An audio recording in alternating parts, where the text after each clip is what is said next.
우리 말씀 같이 보겠습니다. 오늘 말씀은 누가복음 6장 27절부터 36절 말씀이 되겠습니다. 예, 바로 나왔네요.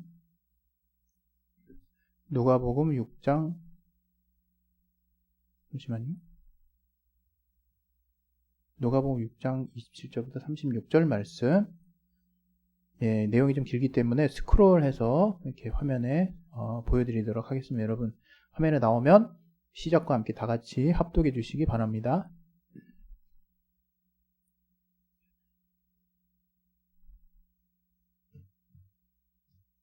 시작.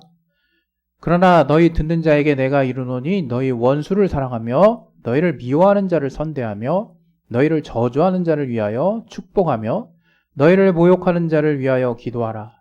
네 이 뺨을 치는 자에게 저 뺨도 돌려대며 네 겉옷을 빼앗는 자에게 속옷도 금하지 말라. 무릇 내게 구하는 자에게 주며 내 것을 가져가는 자에게 다시 달라지 말며 남에게 대접을 받고자 하는 대로 너희도 남을 대접하라. 너희가 만일 너희를 사랑하는 자를 사랑하면 칭찬받을 것이 무엇이뇨?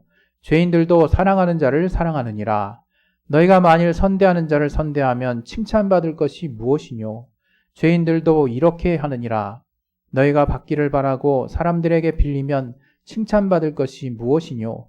죄인들도 의수히 받고자 하여 죄인에게 빌리느니라. 오직 너희는 원수를 사랑하고 선대하며 아무것도 바라지 말고 빌리라. 그리하면 너희 상이 클 것이요 또 지극히 높이신 이의 아들이 되리니 그 은혜를 모르는 자와 악한 자에게도 인자로우시니라. 너희 아버지의 자비하신 같이 너희도 자비하라. 예. 할렐루야. 예, 오늘 또 이 말씀을 놓고 하나님이 또 오늘 또 이 말씀 가운데 우리에게 필요한 또 것들을 깨닫게 해주시고 이 말씀을 소리로 듣는 것이 아니라 우리 마음에 잘 새기고 또 하나님께서 우리에게 들을 귀를 허락하여 주셔서 이 말씀에 또 담긴 또 하나님 우리에게 주시고자 하는 뜻을 잘 또 우리가 들을 수 있도록 우리 자신을 위해서 잠깐 기도하겠습니다. 하나님 아버지 우리에게 성령 충만한 마음을 주시고 우리에게 또 하나님의 말씀을 들을 수 있는 귀를 허락하여 주시옵소서. 이것을 통해서 우리가 삶에 하나님의 뜻을 잘 실천하는 자 되게 도와주시옵소서.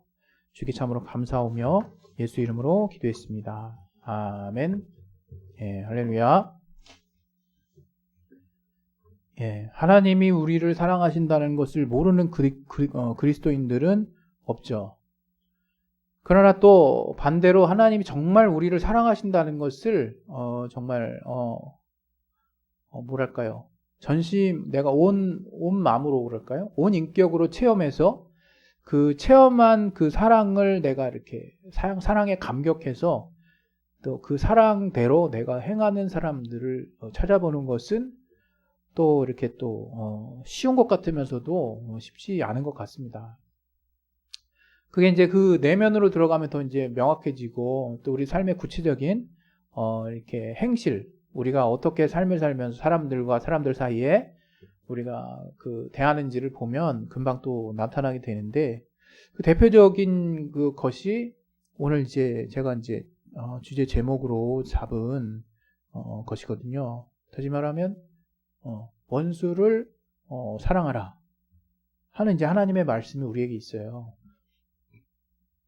근데 참 이게 정말 말이 쉽지 원수라고 하면 뭡니까? 우리에게 해를 입힌 사람들이죠. 더 나아가서 정말 보통 우리 한국인의 정서로 봤을 때 원수라고 하면 어떤 사람들을 말합니까? 그야말로 이제 내가 죽지 않으면 그 상대방이 죽어야 되는 어떤 그런 정도의 이제 감정을 가지고 실제로 그런 또 해를 입거나 받은 또 준 그런 관계를 우리가 흔히 원수라고 얘기하죠. 그래서 우리 생명에 어떤 피해를 입힐 정도의 그 정도까지 갈 수 있는 수준의 어떤 사람들, 그 사람들 사실 원수라고 얘기하지 않습니까?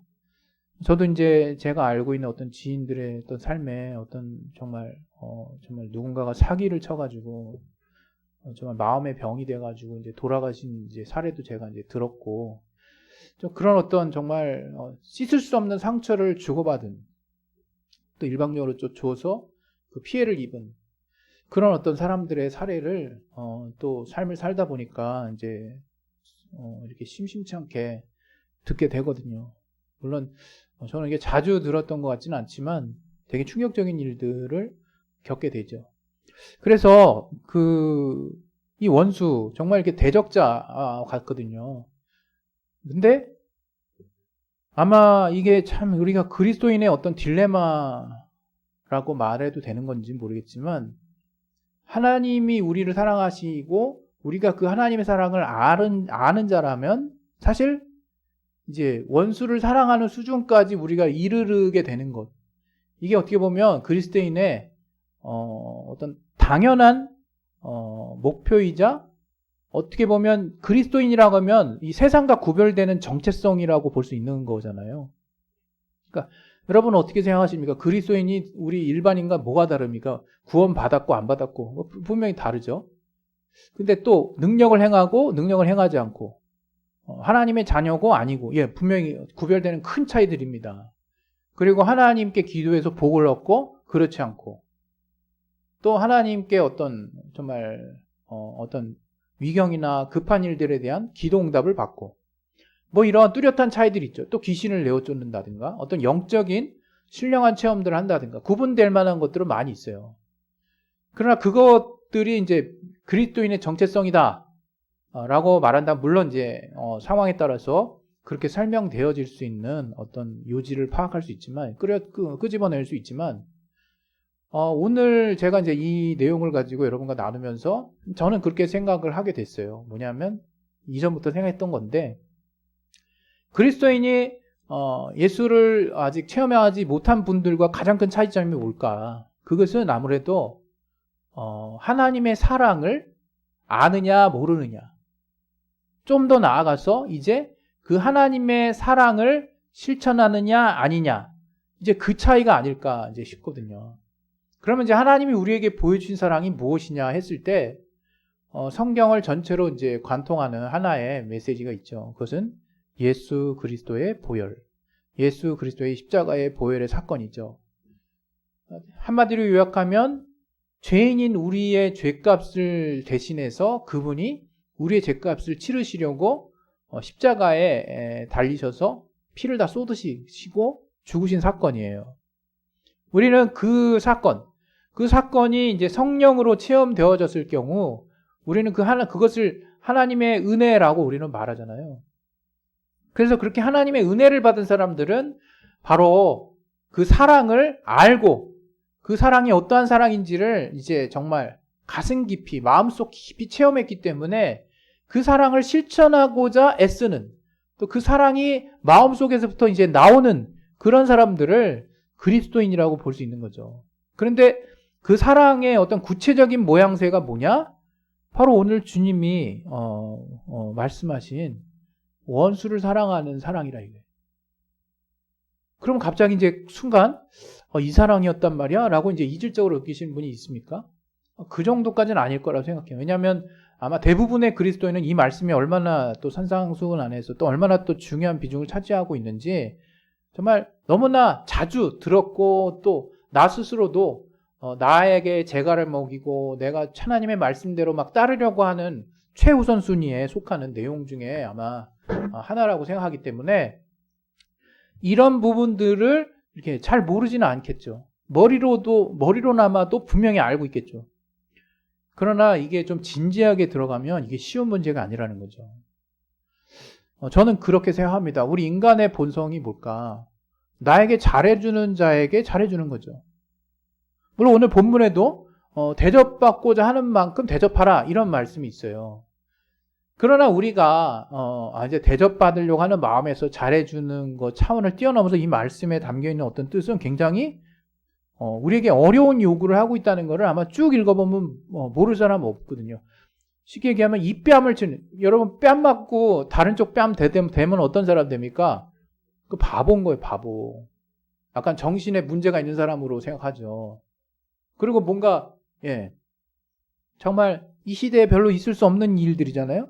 그리고 누가 막 그냥 나를 모욕하는 말, 저주하는 말을 하고 실제로 저주를 하는 사람 앞에 가서 기도해. 그것도 쉽지 않죠. 정말 쉽지 않죠.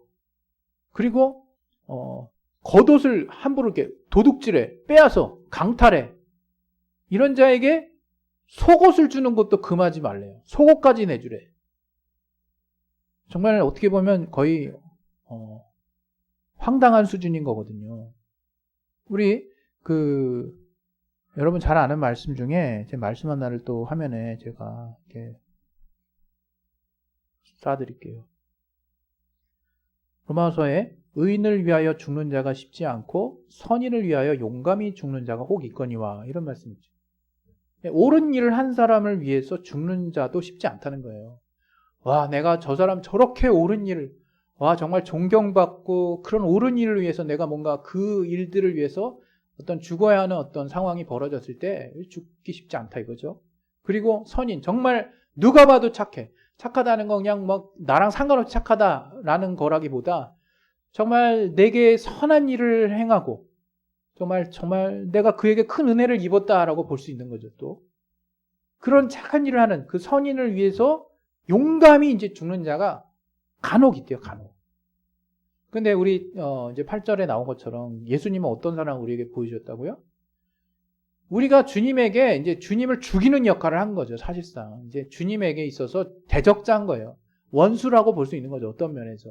이건 말 잘 걸러서 들으세요. 나중에 요것만 탁 떼가지고 누군가가 인용하지는 않겠지만, 사실상 우리가 하나님의 아들을 죽이는 어떤 십자가에 이렇게 못 박는 그런 어떤 대적자 역할을 했죠. 마귀에게 속아서. 그랬을 때 주님이 보여주신 모습이 뭐예요? 바로 우리를 위하여 죽으심으로 우리 하나님 아버지께서 우리를 향한 그 사랑이 어떠한 것인지를 아주 구체적으로 보여주시고 이제 확증하셨다고 이렇게 이제 말하고 있잖아요. 그러니까 이 사랑이 어떤 사랑인가를 아는 게 사실은 신앙의 처음이자 끝이에요. 저는 그렇게 생각합니다.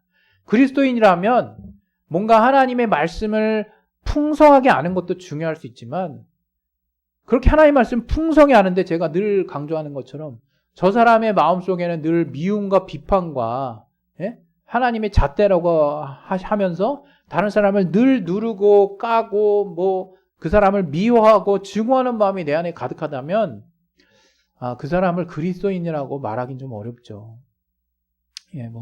난 그리스도인 아닌가? 지금 뭐 정말 큰 피해를 당해서 사람과의 관계에서 어려움을 겪고 계신 분이 순간적으로 갑자기 그리스도인이 아니게 되는다라 그런 말씀은 아니겠죠. 그러나 우리가 정말 그리스도인이란 정체성을 놓고 나 자신을 돌아본다면, 정말 우리는 하나님의 사랑을 받았다면, 그 받았다는 것을 내가 성령으로 구체적으로 체험했다면, 내 비록 인간의 어떤 욕정과 인간의 욕심과 인간 본성에 정말 이렇게 나에게 해를 가한 자에 대해서 나도 복수하고 싶고 그에게 정말 맞받아치고 싶은 마음이 내 안에 가득하다 할지라도, 이제 하나님이 뭔가 내 안에 변화시켜 주신 그 또 다른 뭔가가 그러한 내 안에 기본적인 욕심들, 그런 기본적인 욕구들을 누를 수 있는 그런 상태가 되는 자, 그러한 자가 저는 그리스도인이 아닐까 그런 생각을 해보거든요. 저는 그리스도인이라고 해서 인간 본성이 사라진 자라고 생각하지 않거든요. 그건 여러분도 아마 동의하실 거예요. 만약에 그리스도인이 됐는데 사대성인과 같이 뭐 이렇게 우리의 책들이 예수님을 그렇게 인간의 수준에서 평가절하하는 것처럼 그렇게 되는 거 아니잖아요. 반대로 또 우리가 예수를 믿는다고 해서 우리가 신처럼 인간적 욕구가 다 사라지고 뭐 우리의 어떤 죄성이 다 사라지는 것도 아니잖아요. 우린 육신이 있는 한 계속 육신이 이 땅에 속해서 어떻게 하다 보니까 자꾸 이게 땅의 일들을 생각하게 되고, 그러다 보면 정말 육신의 어떤 정욕으로 인해서 우리는 정말 어쩔 수 없이 계속 죄를 짓게 되는 한계를 드러낼 수밖에 없거든요. 그런데 그럼에도 불구하고 저는 개인적으로 이렇게 생각합니다. 예수님의 산상수훈을 다 읽고 나면요, 하나님이 요구하시는 분량의 갭이 나는 하나님을 따를 수 없는 자구나, 이걸 분명히 느껴요. 진짜 느끼거든요. 뭐 마음으로 미워하기만 해도 뭐 살인자라 그러니, 살인자는 어떻게 해요? 심지어는 이렇게 몸에 지체가 정말 없어지는 한이 있어도 떨어뜨리고 만약에 하나님을 온전히 섬길 수 있다면 그렇게 섬기라 그러잖아요. 그럼 전 세계 사람들 중에 불구자 아닌 사람 있을까요? 없을 것 같아요, 저는. 마음속에 그 미움이 사람과의 관계에서 살다 보면 안 생길 수가 없습니다. 그러나 주님이 이렇게까지 말씀하시는데 어떤 우리의 죄성의 그 본질, 우리는 죄를 벗어날 수 없는 그 인간의 한계를 낱낱이 드러내시는 거라고 저는 생각하거든요. 그러면 그렇다고 해서 이 말씀을 완전히 무시해버릴 거냐, 그냥 우리는 한계가 있는 죄인이니까 어쩔 수 없어 이러고 무시하는 걸 거냐, 전 그렇다고 또 보지는 않거든요. 우리가 그 지향점이 있어야 삶을 살 수 있는 거죠. 저는 참 제가 개인적으로 삶을 살면서 그런 걸 많이 느끼거든요. 제게 있어서 어떤 신앙 안에서의 지향점이랄까, 또 삶에 있어서의 소망할 수 있는 어떤 목표 지점이 사라지면 하루하루가 너무 괴롭더라고요. 하루 사는 거, 아니 하루의 그 순간순간을 영위하는 것도 너무 괴로운 순간들, 힘든 순간들이었어요. 그러나 어떤 주님의 이 산상수훈을 우리는 또 다른 어떤 강화된 율법이라고 또 학자들은, 또 일부 학자들은 표현하는 것처럼 인간이 사실 순종하기 어려운 수준의 하나님의 요구임은 분명하거든요. 저는 분명히 우리가 신앙을 가졌다고 해서, 우리가 그리스도인이라고 해서 우리를 때리고 우리에게 욕하고 우리에게 나쁜 짓을 한 사람에 대해서 그냥 너그럽고 용서하고 그런 헤아리는 마음을 그냥 당연히 가지게 되는 자가 그리스도인이라고 생각하지 않아요. 우리를 피해를 입히고 우리를 해하고 우리를 어렵게 한 사람들에 대해서 나도 복수하고 싶고 그를 때리고 싶고 그를 미워하는 마음이 내 안에 굴뚝같이 막 이렇게 용서 좀 치겠죠. 그러나 그 가운데 정말 또 하나의 진한 변화가 있다, 이게 우리 마음속에. 하나님이 정말 이렇게 하얀 종이에 먹을 그냥 팍 찍어놓은 것처럼 우리 가슴에 하나님의 사랑의 점을 쿡 찍어놨다, 이거예요. 그래서 그게 이제 작동을 하는 거예요. 성령을 통해서. 또 하나님의 도우심을 통해서. 또 우리의 미약한 의지나마 하나님이 그 의지를 붙들어 주셔서 우리가 하나님이 우리를 향해서 어떤 사랑을 주셨는지를 우리가 이제 다시금 생각하게 되는 거죠. 또 깨닫게 되는 거죠. 그러면서 어떻습니까? 정말 인간답지 못한 용서가 나오는 것 같아요.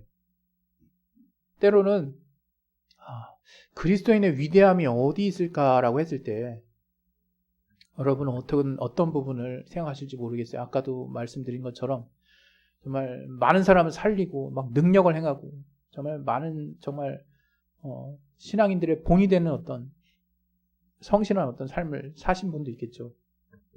그러나 저는 그리스도인의 위대함은 정말 주님의 사랑을 따라 실천하려고 하는 자, 그리고 그 주님의 사랑이 아직 내 안에서 식지 않아서 그 사랑이 내가 매 순간 연약함으로 정말 화를 내고 또 분이 나는 상황들이 계속해서 벌어져도 그것들을 능히 꿰뚫고 올라와서 그러한 어떻게 보면 상식적이고 인간 본성에 가까운 생각들을 누르고 그 생각 위에서 하나님의 사랑으로 정말 나와 내 주변을 돌아볼 수 있는 자, 그 자가 그리스도인이자 그리스도인이 가진 가장 위대한 부분이 아닌가, 저는 그렇게 생각하거든요. 그래서 오늘 용서하라, 용서하래요. 원수를 사랑하라. 이 이제 대목을 놓고 이제 우리가 한번 볼 건데, 오늘 본문의 이 내용들을 딱 보면 정말 한숨이 나오죠. 한숨이. 이렇게 사는 게 이게 그리스도인이에요. 아마 이거 다 읽고 나면요, 처음 접한 사람들이 이걸 다 읽으면 정말 비굴하고 비참하게 살아라는 얘기구나, 이 결론밖에 안 나요. 저는 그렇게 생각하거든요. 근데 신기한 게 우리가 하나님께 속한, 하나님의 은혜에 속한 자, 하나님의 사랑을 이렇게 진하게 내 안에 받고 그 사랑을 체험하고 그 사랑이 내 안에 단단하게 무장된 상태로 이 말씀을 이제 읽어보게 되면 이렇게 하고 싶은 마음이 생깁니다. 찐따같이 되라는 게 아니거든, 이 말씀 결국. 이 말씀이 결코 넌 세상에서 져야 돼, 넌 세상에서 항상 무릎 꿇어야 돼, 너는 다른 사람들보다 항상 밑에 있어야 돼. 그래서 뭔가 원인 모를 내 자존감에 뭔가 상처가 되는 것 같고, 이렇게 내가 꼭 비굴하게 살아야 되나, 이런 생각이 들게 하는 말씀이 아니거든요. 이 말씀은 우리를 세우는 말씀이에요. 우리를 살아나게 하는 말씀이고, 삶의 원동력이 무엇인가를 주님께서 구체적으로 우리에게 알려주시는 거거든요. 이것들을 우리가 구체적으로 체험하지 못하면 우리 삶은 여전히 뭐랄까요? 이렇게 헛돌듯 사는 것이 아닌가 저는 그렇게 생각을 합니다. 그래서 오늘 본문에 정말 우리가 인간을 원수를 사랑하는 것에 대해서 그것이 내 안에 들어왔다고 해서 원수를 이렇게 내가 미워하는 마음이 내 안에 들어왔다고 해서 너무 괴로워할 필요는 없을 것 같아요. 그것이 인간이라면 누구나 내게 피해를 입힌 자, 내가 피해를 받았으면 그것에 대해서 나 보상받고 싶어하고 그것에 대해서 내가 정말 이렇게 보수를 요구할 수 있는 자격이 되는 거거든요. 근데 여기서 이제 우리가 좀 구분할 필요가 있는데 하나님의 이 정말 이렇게 뭐랄까요? 원수, 오늘 원수라고 그랬죠. 여기서 이 사랑하라 하는 그 사랑은요, 아가페를 말해요. 아가페. 아가페는 여러 번 이렇게 다루기도 했지만 아마 잘 아실 거예요. 그러나 이 아가페의 그 뜻을 좀 더 찾아오려고 보면 적극적이라는 의미가 들어있어요. 예를 들어서 뭐 이렇게 필레오나 에로스 뭐 이런 여러 가지 사랑에 관련된 용어들이 있지만 특히 이 아가페는 자발적인 어떤 그 의지가 아주 강력하게 이제 포함되어 있다고 하더라고요. 더 나아가서 이제 자발적이고 실천적이고 또 여기 이제 우리가 잘 아는 것처럼 이제 부모의 자식을 향한 어떤 사랑 이런 것도 표현하잖아요. 그리고 정말 배려가 있고 정말 주는 사랑인 거예요. 주는 사랑. 준다는 건 뭡니까? 내가 가만히 있으면 주지 않죠. 내가 가만히 있으면 주는 사랑이 아닌 거잖아요. 그러니까 내가 누군가에게 가서 실천적으로 뭔가 주는 사랑을 아가페라고 또 이렇게 표현하고 있더라고요. 그게 어떤 에로스나 필레오랑 또 구분되는 어떤 특징으로 이렇게 또 이 의미 사전에서는 또 설명하고 있는 부분이 있더라고요. 거기에서 저는 좀 많은 것들이 좀 새롭게 깨달아지던데 예전에는 이제 아가페를 그냥 어떤 헌신적인 사랑, 어떤 그런 사랑 쪽, 그래서 이제 정말 마치 이제 모든 사람을 품을 수 있는 어떤 그런 종류의 사랑 쪽으로만 생각을 했는데 어떤 면에서 이 아가페는 내가 작정한 어떤 목표나 작정한 대상을 향해서 정말 일방적으로 그리고 꾸준히 그리고 자원함으로 그리고 내가 먼저 이게 주는 그런 실천적인 어떤 사랑의 성격을 굉장히 강력하게 갖고 있다는 거죠. 그래서 원수를 사랑하며 하는 거는요, 마지못해 사랑하는 게 아니에요. 하나님 사랑하라 했으니 아가페적으로 원수를 사랑해라 하는 것은 정말 적극적이고 실천적이고 자발적이고 내가 먼저 손을 내밀어주는 그런 사랑을 하라는 거거든요. 그 얘기 들으니까 더 쉽지 않죠. 예? 그냥 원수에 대해서 내가 용납하고 그냥 용서하고 이제 다시는 보지 말자. 내가 널 용서했다. 그러나 다시 내 삶에 나타나지 마라. 이것도 쉽지 않은 판국에 그 사람에게 내가 가서 피해를 입은 내가 가서 사랑을 실천하라는 게 얼마나 어렵냐 이거야. 그런데 공교롭게도 오늘 본문은 그런 사랑임을 구체적으로 주님이 보여주고 계세요. 예? 미워하는 자를 이렇게 정말 선하게 대해주는 게 얼마나 어렵습니까? 예? 그리고 뺨치는 자에게 아까 들려준다고 말했잖아요. 그것도 어때요? 내가 더 달려가는 거죠. 좀 속된 말로 들이대는 거 더. 그리고 겉옷을 뺏어갔더니 내가 속옷까지 줘. 내가 더 정말 이것도 좀 약간 오버한다 그러잖아요. 우리가 더 가는 거죠. 더 가는 거. 또 다른 말씀에는 오리를 가라하는 자에게 십리를 동행하라 그랬잖아요. 이게 뭐예요?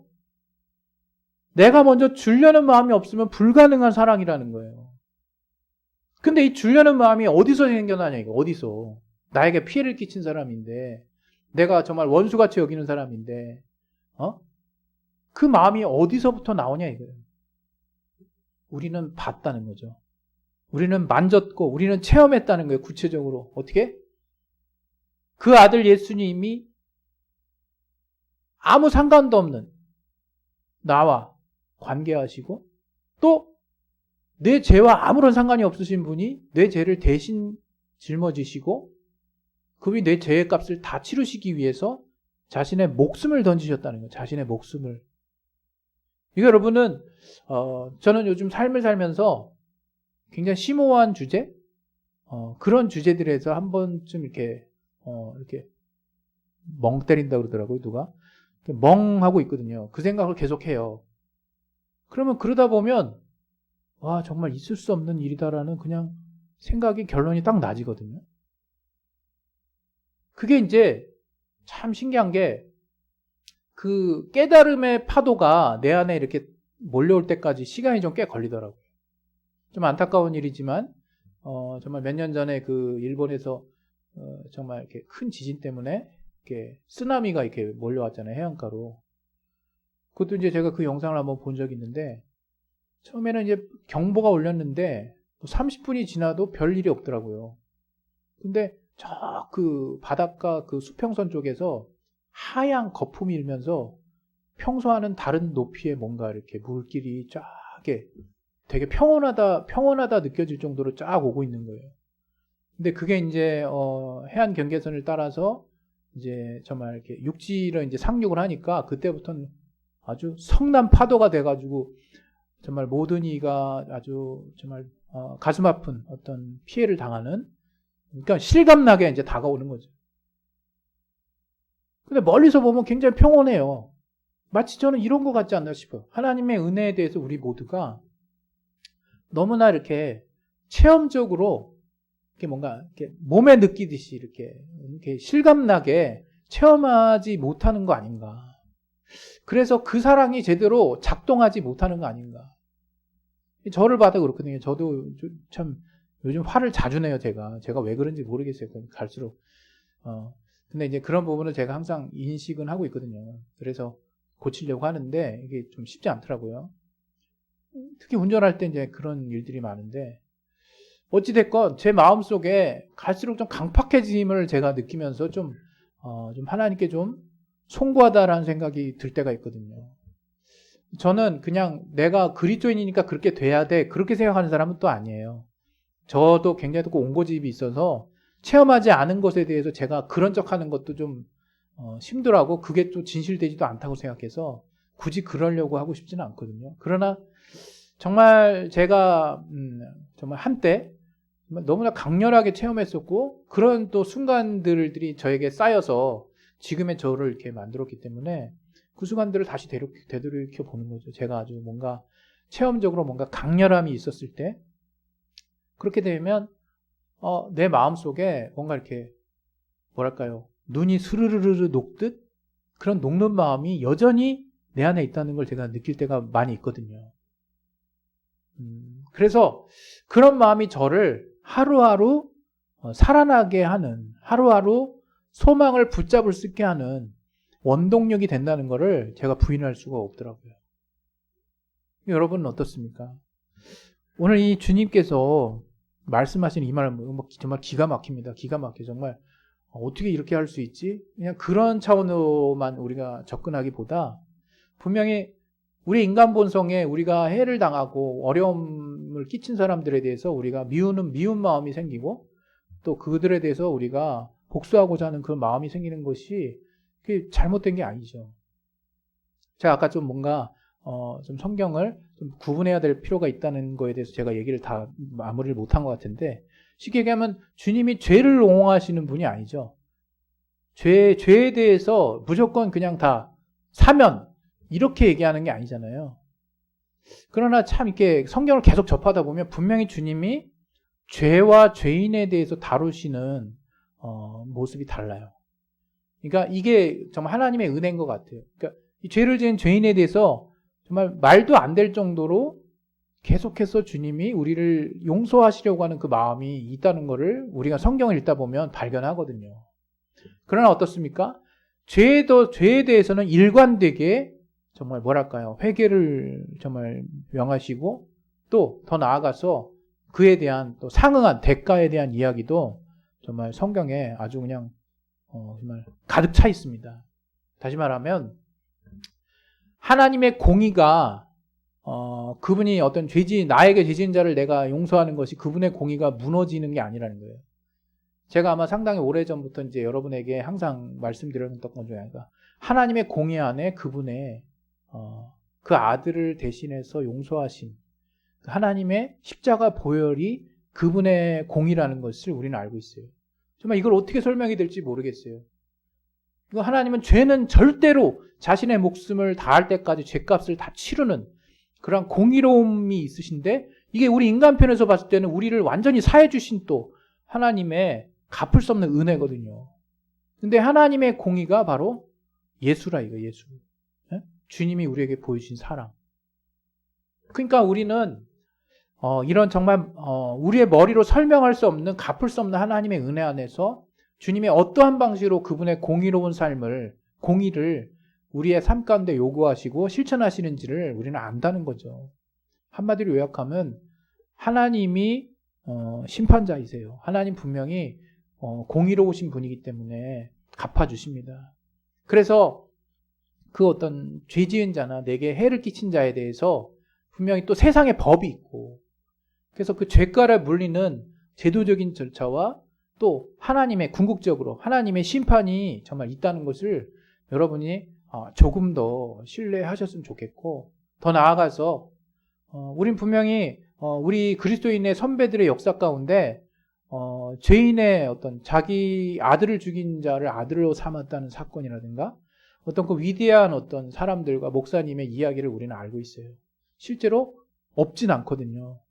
그러나 주님이 궁극적으로 우리에게 요구하시는 것은 모든 그리스도인이 이와 같은 하나님의 사랑을 정말 조건 없고 먼저 실천하고 먼저 자발적이고 자원함으로 자신을 어떤 해했던, 자신에게 피해를 줬던 또 원수에게 선대하는 그 사랑의 수준이 무엇인지, 그것이 바로 하나님이 우리에게 보여주신 사랑이라고 하는 것을 정말 성령으로 정말 분명하게 체험함으로 삶의 그러한 사랑의 능력이 정말 넘쳐나기를 원하신다는 거죠. 여러분, 정말 마지막으로 드리고 싶은 말씀은, 여러분, 하나님은 공평하신 분이세요. 그거 잊지 마셨으면 좋겠어요. 그러나 하나님 우리에게 또 원하시는 것은 하나님이 우리에게 베푸신 사랑대로 우리가 우리의 주변을 돌아볼 수 있기를 바라십니다. 그게 내가 하나님의 능력을 행하고 그분의 자녀로서 또 귀신을 내어쫓고 하나님의 응답을 받고 또 많은 믿음의 일들을 행하는 것에 저는 보다 더 우선해서 우리 그리스도인이 항상 마음에 두고 있어야 될 정체성, 정말 하나님의 긍휼을 따라 우리가 우리와 우리 주변의 이웃들을 돌아보려고 하는 그 마음을 항상 성령 안에서 식지 않게 하시기를 예수 이름으로 축원드립니다. 할렐루야. 우리 시간에 이제 기도하겠습니다. 기도하실 때 성령으로 정말 하나님이 우리에게 주신 사랑이 무엇인지 알게 해주셨사오니 이제 이것이 내 삶의 구체적인 삶의 원천이요 또 정말 삶의 소망을 주는 동력이 될 수 있도록 하나님 그 사랑을 정말 삶 가운데 구체적으로 체험할 수 있는 능력을 달라고, 그런 기회를 달라고, 그런 체험할 수 있게 해달라고 우리 예수여 한번 기도하겠습니다. 예수여, 하나님 아버지, 우리의 삶 가운데 주님의 은혜가 우리를 주장할 수 있는 그런 귀한 삶 살 수 있도록 도와